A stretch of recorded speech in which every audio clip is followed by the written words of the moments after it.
वरना अभी आपको गाजर मूली के तरह आपके गोश्त और हड्डियां चबाने के लिए इतना बड़ा बड़ा मुंह किए हुए हैं ये जालिम लोग, ये नरसंहार लोग।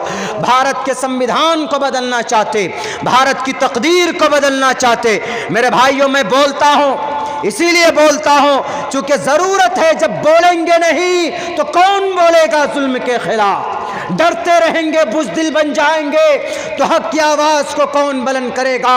लेकिन हमें इस बात पर गर्व है कि अल्लाह ने हर ज़माने में किसी ना किसी को जाफर तैयार बनाकर भेजा। हर ज़माने में हक के सामने, बातिल के सामने में हक को वाशिगाफ किया। बोलना पड़ेगा और मैं बोलूँगा इंशाअल्लाह तबारक व तआला। तो उस बंदे ने ये कहा, किताब लिखी। बेटे लिखा तो ठीक है, उस किताब को रिव्यू करो, उस किताब को विड्रॉ करो या उसको संशोधन करो उस किताब के अंदर। नहीं तो इतने केसेस उसके ऊपर लादे जाएंगे। और उस किताब से किसी को अच्छा पैगाम देने की बात नहीं कही गई, बल्कि ये उस किताब को जब आप पढ़ना शुरू करेंगे आपको ऐसा लगेगा कि इस किताब में ज़बरदस्ती कोई षड्यंत्र, कोई प्रोपेगेंडा किया गया। क्या कहा उन्होंने कि 9 साल की उम्र में शादी। जब वो आदमी, वो लड़का बोला कि sir I want take a selfie, हम आपसे एक सेल्फी लेना चाहते हैं। हमने कहा कि why not, you can take, ले सकते। लो, खड़े हो गए, सेल्फी ले लिया। हमको तो शौक़ है नहीं सेल्फी का भाई, बेचारा कुछ लोग मिल जाते हैं, मोहब्बत करते जवान लोग, लो भाई सेल्फी, बैरक सेल्फी उन्होंने ली। तो हमने कहा कि भाई कितनी उम्र है तुम्हारी? 30-35 तो होगी। तो उसका बाप क्या बोलता, सर ये 17 साल की उम्र का है। बताइए 17 साल की उम्र का महसूस कैसा हो रहा है? 30-35 साल। हमने कहा कि 30-35 साल उम्र होगी आपकी। तो ऑर्गेनाइज़र का, कन्वीनर का लड़का था, खाना वाना खिला रहा था, खिदमत में वही था, वो लड़का था। तो हमने कहा कि बाबू तुम्हारी ये इस तरह तुम कैसे इतना जल्दी, मतलब ऐसा लग रहे हो कि देखने में कि तुम 35 साल के हो। बोला कि मौलाना अपनी बॉडी पर इसको बहुत ज़्यादा फिक्र नहीं, हट्टा घट्टा हेल्दी हो गया। खा पी करके देखते ना शहरों के बच्चों के पेट निकल जाते, किसी के तोंद निकल जाते, तोंद निकल जाते, किसी का कुछ हो जाता है। ऐसे घर में बैठकर, एसी में बैठकर मेहनत कम करते। हमने देखने में ऐसा लग रहा था कि 35 साल का। आप हवा के ऊपर की बात है। कहीं पर किसी नौजवानों किसी इलाके में चले जाइए आप, तो वहाँ ऐसा लगेगा कि 25 साल, 50 साल का बच्चा आपको लगेगा कि 10 साल, 50 साल का बूढ़ा लगेगा कि 10 साल का है। कहाँ? चाइना चले जाइए आप, ये मणिपुर चले जाइए, मिजोरम चले जाइए, वहाँ तो ऐसा लगता है कि ये 50 साल का बूढ़ा आदमी है। शक्ल अगर बढ़िया से वो कर ले, अपना क्या बोलते हैं उसको, बढ़िया से क्लीन कर ले, फेस वॉश लगा करके, ढंग से क्रीम व्रीम लगा करके वैसा हो जाए, मूछ वूछ कटा करके एकदम जेंटलमैन बन जाए, तो आप कहिएगा कि भाई ये 10 साल का बच्चा। हमारा एक साथी था मणिपुर का, 45 साल उम्र थी उसकी, वो पढ़ने के लिए आया। और जब पढ़ने के लिए आया, हिफ्ज़ शुरू किया उसने कुरान करीम का। तो हिफ्ज़ कितने साल की उम्र में मोस्टली बच्चे लोग पढ़ते? उमूमन वही जिस बच्चे की उम्र 8 साल, 6 साल, 10 साल होती। हमने कहा कि बाबू तुम्हारी उम्र तो इतनी होगी यार। दोस्त उसका नाम अब्दुर्रहमान था। हमने कहा कि अब्दुर्रहमान, हिंदी कम जानता था, अब्दुर्रहमान तुम्हारी उम्र तो होगी 10 से 12 साल। बोला आई एम 45 ईयर्स ओल्ड, हम 45 साल का हूँ। हमने कहा कि पागल कुत्ता कटा भी पढ़ने आपसे पहले कहाँ थे? बोला अब से वाले आई वॉज अ सर्वेंट, मैं एक नौकरी करता था, हम नौकरी करते थे एक जगह पे। हम मदरसा को देखा, उस मदरसे में बच्चा पढ़ने जाता था, हमको शौक़ पैदा हुआ, हम नौकरी छोड़कर आ गया हूँ। मणिपुरी लोग उर्दू कम बोलना जाते, हिंदी कम बोलना जाते। मिजोरम के साइड में चले जाएं, मणिपुर के साइड में, तो तकरीबन 3 साल रहा वो। उसको ऐसा लगता था देखने में, तो इसकी उम्र 12-13 साल। क्यों? नाटे लोग जितने भी होंगे ना, उनकी उम्र पता नहीं चलेगी आपको। जितने भी नाटे कद के होंगे, वो होंगे बूढ़े, लेकिन लगेंगे उम्र नहीं। ऐसा होता है। तो अब बताइए, उन्होंने एतराज़ किया कि 9 साल की उम्र में एक बेटी से, और सबसे ज़्यादा वावेला कौन मचाते? हिंदू महासभा वाले। हिंदू महासभा वाले इस बात पर ज़्यादा वावेला करते हैं कि समाज की एक छोटी बेटी के साथ जुल्म ज़्यादती की। अरे कमबख्त नालायक, जुल्म ज़्यादती जब होती, जब ज़बरदस्ती मोहम्मद रसूलुल्लाह निकाह फरमाते। आपके बहुत बड़े दोस्त अबू बकर सिद्दीक, तुम्हें पता है सिद्दीक का लक़ब क्यों पड़ा था? सब लोगों ने तमाम के तमाम सहाबा ने नबी की नबूवत को तस्दीक करने के लिए प्रूफ मांगा। यू आर प्रॉफिट, आप मोहम्मद हैं, आप नबी हैं, क्या प्रूफ है? प्रॉफिट मोहम्मद ने कहा I am a prophet because Allah तबारक व ताला सेंड डाउन टू मी, मेरे पास वही भेजी है और उस वही को अल्लाह ने कुरान करीम की शक्ल में पढ़कर सुनाया।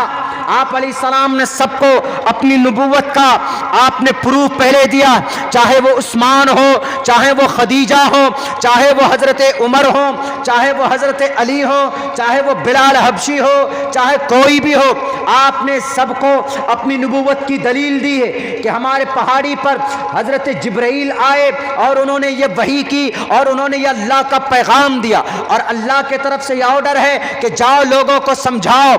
लेकिन पता है तुम्हें मनहूस हिंदू महासभा के चेलों, उनके प्लेटफॉर्म से अपनी अनाप शनाप बातें रखने वालों अम्मा आयशा के बारे में, तो पता है अम्मा आयशा के अब्बा कौन?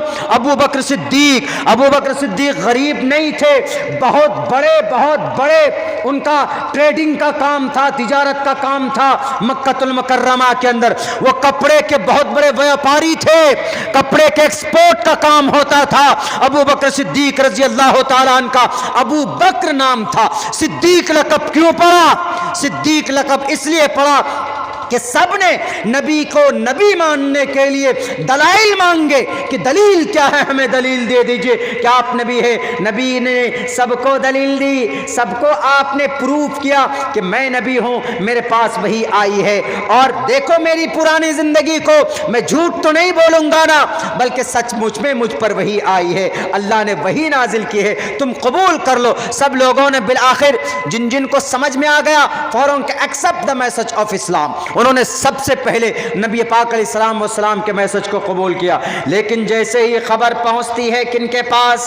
हजरत अबू बकर के पास, कि तुम्हारे वो जो दोस्त हैं मोहम्मद इब्न अब्दुल्ला, जानते हो? कहा, उन्होंने कहा कि हम लोगों, वो तो ये कह रहे हैं कि आई am a profit of God, मैं मोहम्मद हूं, अल्लाह का रसूल हूं। तो अबू बकर सिद्दीक ने क्या जवाब दिया? अबू बकर सिद्दीक ने यह जवाब दिया कि अगर मोहम्मद इब्न अब्दुल्ला ऐसा कह रहे हैं तो वो झूठा नहीं है, मैं बिना किसी प्रूफ के, बिना किसी दलील को मोहम्मद इब्न अब्दुल्ला को मोहम्मद रसूलुल्लाह मानता हूं। यह है अबू बकर सिद्दीक। वो अपनी बेटी निकाह में दे रहे हैं किनके? मोहम्मद के। तुम्हारे तरह नहीं जबरदस्ती करके किसी की इज्जत लूटो, किसी की आबरू लूटो।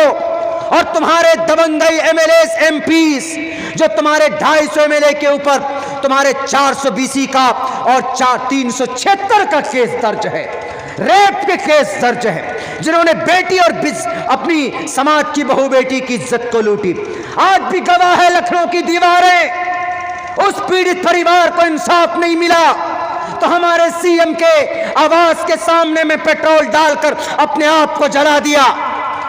बताओ कोई प्रूफ मोहम्मद के सामने में किसी बहन बेटी की इज्जत लूटी गई हो? अरे मोहम्मद तो आए थे मिसाल कायम करने के लिए, आज तुम्हारे मुंह में जुबान हो गई बोलने के लिए कि अम्मा आयशा छोटी बच्ची।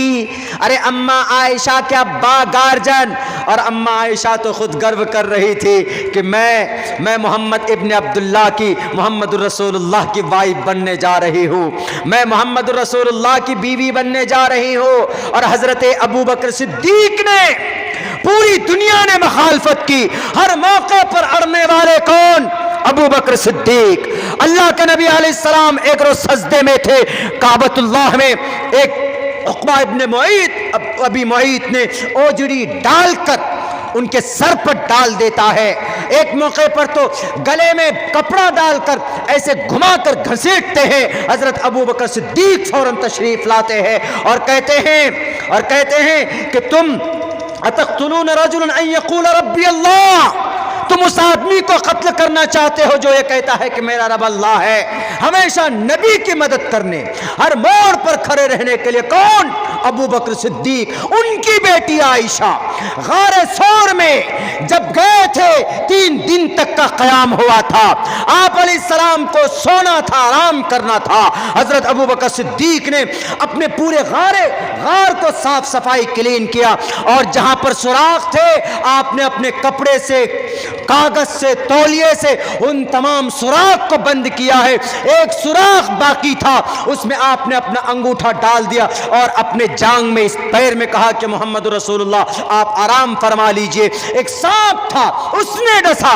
हजरत अबू बकर सिद्दीक को रहा नहीं गया, आंख से आंसू जारी है। मोहम्मद रसूलुल्लाह आराम फरमा रहे हैं, कैसे अपने पैरों को हरकत देते, अपने रोते रहे, आंख से आंसू गिरता रहा, लेकिन आपने हरकत नहीं की। अल्लाह के नबी के गाल पर जब आंसू गिरता है तो आंख खुलती है कि अबू बकर सिद्दीक क्या हुआ? उन्होंने कहा कि अल्लाह के रसूल किसी जहरीले जानवर ने काट लिया है। आप अलैहिस्सलातु वस्सलाम ने इलाज किया वहां पर गारे सौर में, मदीनतुल मुनव्वरा की गलियों में, मक्का के चौराहे पर अल्लाह ने कुरान में नाम नाजिल कर दिया, ला तहज़न इन्नल्लाह माना। ए अबू बकर गम न करो, अल्लाह हमारे साथ है। माना सेकुलर, सिंगुलर नहीं है, प्लूरल है, प्लूरल। पूछो अपने दासना के मठ पर बैठे हुए इन बहरूपियों को, माना जमीर वाहिद का नहीं है, जमीर जमा का है। माना हमारे साथ, ए मोहम्मद, ए अबू बकर हमारे साथ, डरो नहीं, अल्लाह है।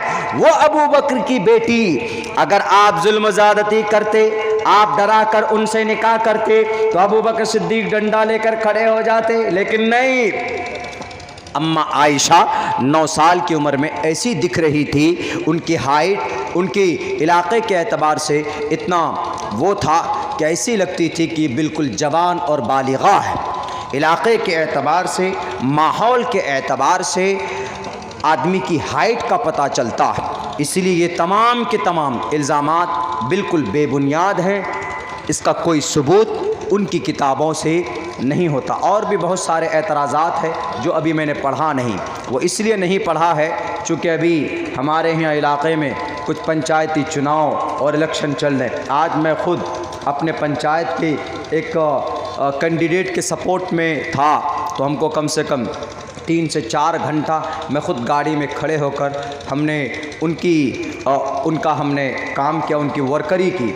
लोग कह रहे थे कि मौलाना आपको क्या ज़रूरत थी? हमने कहा कि देखो भाई, मैं नेता बाद में हूँ, मैं पहले एक तालिब इल्म हूँ और वारिसीन अंबिया की लिस्ट में हमारा नाम है। अगर कुछ गलत होता है तो उस गलती को रोकना it's my responsibility as a आलिम दीन, हमारी ज़िम्मेदारी है। तो इसलिए मैं भी बहुत ज़्यादा आज थका हूँ। 4 घंटे 20 मिनट हम खड़े रहे हैं, बहुत ज़्यादा थके हुए हैं, आप लोग भी थक गए हैं। बस अल्लाह से दुआ कीजिए कि अल्लाह तबारक व ताला इन ज़ालिमों को, जो कुरान पर, जो हमारे नबी की पवित्र चरित्र के ऊपर जो आवाज़ बुलंद करते हैं, उनको मुँह तोड़ उनको जवाब दिया जा सके और अल्लाह उनको हिदायत दे, अल्लाह उनको समझदारी दे। कछुआ, कछुआ मतलब वो पानी में नहीं रहता है, टर्टल, इंग्लिश में टर्टल बोलते हैं। कछुआ जिसके ऊपर वो ढक्कन होता है। भाई कछुआ कहाँ से खाएंगे आप?